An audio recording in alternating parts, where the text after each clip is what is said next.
Alors on va traiter donc l'activité du paragraphe 3.2 du cours interférence. Voilà le cours interférence. Alors je vous rappelle que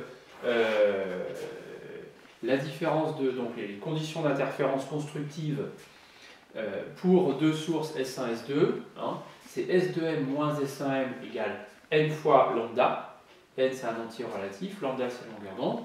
Et les lieux où les interférences sont destructives, c'est S2M moins S1M égale n lambda plus lambda sur 2. Donc on se retrouve finalement à trouver des points M qui vont tous vérifier l'équation du type S2M moins S1M égale une certaine distance, delta. Et cette distance delta peut être positive ou négative, d'ailleurs on l'appelle la différence de marche, puisqu'on va dire que la distance S2M c'est la marche de l'onde pour aller de S2 à un point M. Et puis S1M, pareil, c'est la marche de l'onde pour aller de sa source S1 à M. Donc ça, c'est ce qu'on appelle donc, la différence de marche.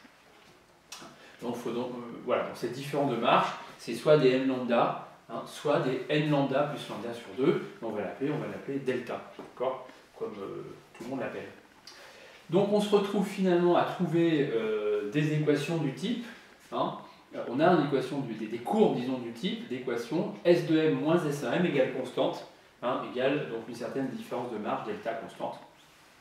Alors ça, ce qu'on peut montrer de manière générale, c'est que les points M qui vérifient donc cette équation, ils appartiennent à une courbe qu'on appelle une branche d'hyperbole. Voilà. Alors, comment traiter ça? L'équation cartésienne, c'est la suivante, S2M, coordonnées de M, x, y, coordonnées de S2, x, S2, y, S2, bon, j'écris la distance S2M, moins pareil pour la distance S1M, avec les abscisses xS1, yS1, et donc ça, c'est égal à une constante delta. Alors, comment tracer? On a une équation sous la forme f de x, y égale constante, donc on la passe sous la forme y fonction de x. Alors, on peut se débrouiller, pas très simple, c'est assez long, mais à isoler, on va dire, y de cette équation. Alors, il faut passer au carré, etc. Voilà. Bon, je ne vais pas faire ça, ça pourrait se faire, c'est pas trop compliqué, mais c'est quand même un petit peu pénible. Alors, on peut chercher une méthode numérique. Une méthode numérique, ça consiste à finalement trouver des points donc, qui vérifient cette équation, d'accord, et avoir une valeur approchée de leurs coordonnées. Et en trouver évidemment suffisamment pour qu'en gros ça représente une courbe. Voilà, on verra un petit peu comment ça marche. Voilà. Alors c'est un petit peu, disons, cette seconde méthode que je vais suivre, même si bon, les algorithmes, je vous les expliquerai un petit peu. Voilà. Alors activité donc Q-round. Donc dans le document que je vous ai donné, voilà. Alors bon, pour ne rien vous cacher, je l'ai trouvé sur internet. Voilà, une photographie d'une Q-round, mais une vraie photo d'une Q-round, c'est pas une simulation. Voilà. Donc, ok, parce que des simulations on en trouve beaucoup, mais bon, les Q-round, disons, voilà, photographie, alors après on en trouve aussi beaucoup sous forme de film. Voilà, enfin bon, j'ai trouvé donc cette photo ici. Donc ça peut se traiter sous Python. Voilà, donc quand on la représente ici, voilà, ici vous avez des pixels. Donc ici de 0 à 250 et quelques pixels. Donc l'axe des Y qui est vers le bas. Et puis ici, l'axe des X de 0 à 350 pixels. Voilà. Alors ce que j'ai pris comme dimension, si vous voulez, réelle, on prend directement, on suppose que la photo est à l'échelle 1,1.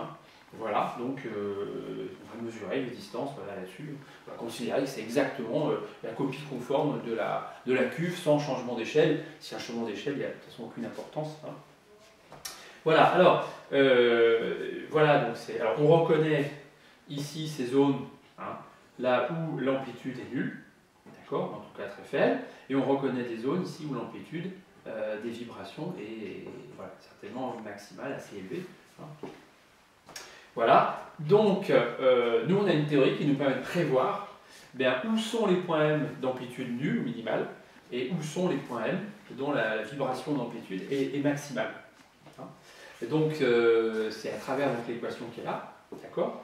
Donc je répète, selon que delta c'est du n lambda, on va être sur des maxima, et puis sinon sur des n lambda plus lambda sur 2, on va être sur des minima, voire des valeurs nulles. Alors, on va plaquer cette prédiction théorique sur cette image, et on va voir si ça correspond. Alors, moyennant un certain nombre de choses, c'est-à-dire que je ne connais pas tout à fait la longueur d'onde. Hein. Donc cette longueur d'onde, finalement, je l'ai ajustée numériquement. Hein. Voilà, et c'est à peu près, voilà. Et puis exactement les positions aussi des vibreurs, je ne connais pas tout à fait. On voit que visiblement elle est à peu près là et là. Donc là aussi, je l'ai posé comme ça. Après, je l'ai un petit peu ajusté numériquement aussi. Voilà, de manière à, en ajustant 2-3 paramètres, se retrouver avec une prédiction globale qui marche bien. Alors,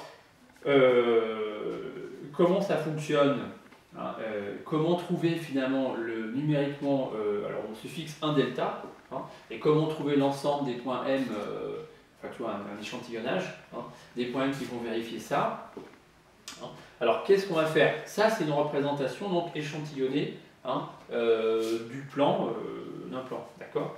Donc en chaque point, hein, donc ce plan en fait, voilà, en chaque point ici, donc je peux représenter ça comme ça, hein, voilà, d'accord? Donc chaque pixel, on peut dire que je représente un point comme ça, donc voilà, c'est l'intersection d'une grille. Bon, ces pixels, ils vont représenter des valeurs, voilà, qui sont séparées d'un certain nombre de millimètres. Alors, si on regarde ici, hein, là par exemple, déjà, on a 250 pixels pour, alors pour une longueur de 250 pixels pour 18, pardon. Voilà, 18, non, excusez-moi. Alors, pour 13,6, c'est ce que j'ai dit. Voilà, 13,8 cm. Voilà, là, ici, pareil, j'ai pris 250 pixels. C'est pas tout à fait pareil. Toujours qu'on est en X sur Y. Hein. Déjà, ça nous fait donc 18,16. Voilà. 18,16 pixels par centimètre. Ça nous permet déjà de passer des pixels, ici, la numérotation qui est là, au centimètre. Hein. Voilà, alors, donc ici on a un certain nombre de points. Hein, voilà, parce que cette image elle est numérisée, d'accord? Donc pour chacun de ces points, on a une valeur de grille. Bon. Mais enfin, on a des coordonnées. Hein, d'accord? Donc ici, je vais de 0 à bon, pas tout à fait 250, un petit peu plus. Donc ça veut dire que là, j'ai une certaine distance en centimètres entre chaque point, donc une fraction de centimètre. Voilà. Ça vaut l'inverse de ça. Hein. Voilà. Donc ça, c'est la distance qui est là, bon, etc. Voilà, donc j'ai des points, hein, comme ça. Voilà. Alors, sur ces points, en fait, qu'est-ce qu'on va faire? Donc c'est des points M. Hein. On va en fait évaluer, le logiciel évalue cette quantité-là, le S2M moins S1M. Hein. Alors le S2 et le S1, je l'ai pris ici, d'accord, dans un premier temps. Alors on voit bien où ils sont. Hein. Donc moi j'ai les abscisses et les ordonnées. Alors ici, voilà, donc les XS, YS. Donc ici on est à peu près en 65 en X. Hein. Voilà, donc les XS et les YS font 65, les XS1, XS2 font 65 ici, et puis en 1, donc le S1 est là, à peu près donc 75, et le S2 est là, il est à peu près 175. Voilà, la longueur d'onde, donc je l'ai un petit peu, disons, on va dire ajustée. Bon, ici, voilà, j'ai pris à 28 pixels, d'accord, BD égale 28 pixels, voilà, ici, en fait, alors bon, moyennant des trucs un petit peu embêtants qui sont, il faut faire des mèches grises, des trucs comme ça, bon bref, on évalue en fait, dans le Z ici, j'ai une évaluation ici en chaque point de la valeur de ce S2M moins S1M. D'accord? Voilà comment ça marche. Alors ensuite, qu'est-ce qu'on fait? Le logiciel ici, quand on est ici dans le... Alors ici, je choisis un certain nombre de niveaux, d'accord? Voilà, donc j'ai mis un range. Hein. Donc ici j'ai mis, je pars de lambda sur 2 moins 4 fois lambda. Donc ici c'est tous les n lambda plus lambda sur 2. D'accord? Donc là ça va être le lieu des interférences destructives, ce que j'ai marqué. Et ici je vais de moins 4 lambda à plus 5 lambda par une marche de lambda. Donc c'est tous les n lambda. Donc là je vais avoir les interférences constructives. Alors ensuite on a cette instruction contour. Hein. Bon, cette instruction contour en fait, qu'est-ce qu'elle fait? L'algorithme qui est dedans. Hein. Donc on regarde un petit peu, en chaque point, donc, on a la valeur de ce S2M moins S1M, d'accord? Et on veut savoir, mettons, je ne sais pas, ici, on va traiter le level lambda. Hein. Donc on veut savoir quand est-ce que S2M moins S1M vaut lambda. Hein. Donc voilà, si on prend, alors le logiciel, mettons, il va prendre 2 points consécutifs, et vous allez apercevoir que celle-ci, la valeur S2M moins S1M elle est un petit peu supérieure à lambda, et là elle est un petit peu inférieure. Donc il sait en fait que là, entre les deux, il y a une valeur qui vérifie exactement ça. Hein. Et par une interpolation affine, linéaire, hein, c'est-à-dire voilà, bah, la fonction ici, en gros, son graphe entre là et là, c'est une droite, d'accord. Donc il va pouvoir interpoler et dire, bah tiens, top, le point qui vaut pile le lambda, il a cette coordonnée. D'accord. Et puis il va faire pareil, mettons ici, voilà, il va s'apercevoir, on avait dit que ça, je crois que c'était au-dessus et ça, c'était en dessous de lambda, mettons que ça, ce soit encore au-dessus de lambda, donc je sais qu'entre là et là, j'ai une valeur telle que ça vaut pile lambda. Et pareil, par interpolation linéaire, top, on va trouver la valeur, etc. Voilà. Et puis, donc, voilà, donc chaque 10 points, hein, on regarde si la valeur ici, les deux valeurs, elles encadrent le delta, et si elles encadrent à ce moment-là, on sait qu'on a une valeur, on sait qu'on a un point M sur un segment ici qui va vérifier ça, et on le trouve ensuite par interpolation affine. Hein, voilà. Donc ensuite, on peut avoir une courbe, mettons comme ça, etc. Voilà, et ensuite on a un ensemble de points. Hein. Et puis bon, je ne sais pas si ça trace une courbe entre les points, ou ça nous donne simplement les points, mais enfin, si, voilà, si c'est suffisamment dense, alors on voit un aspect continu des points. Voilà. Alors, donc voilà ce que ça fait ici, et donc ce que ça me trace ici, c'est ça, ça me trace ce qui est là. Hein, d'accord. Donc ici, j'avais mis en noir, colors égale K, les interférences destructives. D'accord. Donc là, voilà. Donc ici, je vais avoir le lieu des interférences destructives. Ici, lieu des interférences destructives, là aussi. Donc là, le S2M moins S1M, il vaut lambda sur 2. Ici, le S2M moins S1M, il vaut lambda sur 2 plus lambda. Ici, le S2M moins S1M, il vaut lambda sur 2 plus 2 lambda. D'accord. Et à cet endroit-là, alors ça les a mis en pointillé, je ne l'avais pas demandé, mais parce qu'apparemment c'est négatif. Donc ici, on est en moins lambda sur 2, S2M moins S1M égale moins lambda sur 2. Ici, moins lambda sur 2 moins lambda. Ici, moins lambda sur 2 moins 2 lambda. Enfin, voilà, je vais même pousser le truc jusque là. Voilà. Donc ça, on prévoit, donc ici, il y a des minimums de vibrations. Donc ce qu'on voit, hein, alors d'abord, est-ce que ça marche? Il y a une première chose, c'est qu'on vérifie là, tout bêtement. Hein. Alors notre longueur d'onde ici, on a dit que c'était 28 pixels, donc 28 divisé par 1,16. Hein. Le lambda ici, voilà, notre lambda, il vaut à peu près 1,55 cm. 1,55 cm. Voilà, donc ça se vérifie tout simplement.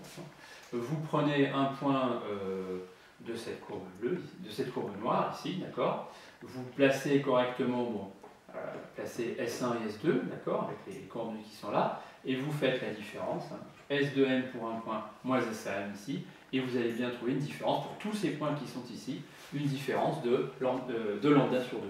Hein, donc 55 divisé par 2. Si vous le faites ici, c'est peut-être plus facile, parce que la différence est plus marquée. Hein, donc S2M moins S1M, ça va faire donc 3 demi de ce 1,55. Hein, et pour les points qui sont là, ça va faire S2M moins S1M, ça va faire 5 demi de 1,55. Puis ici, bon, pareil avec les valeurs négatives.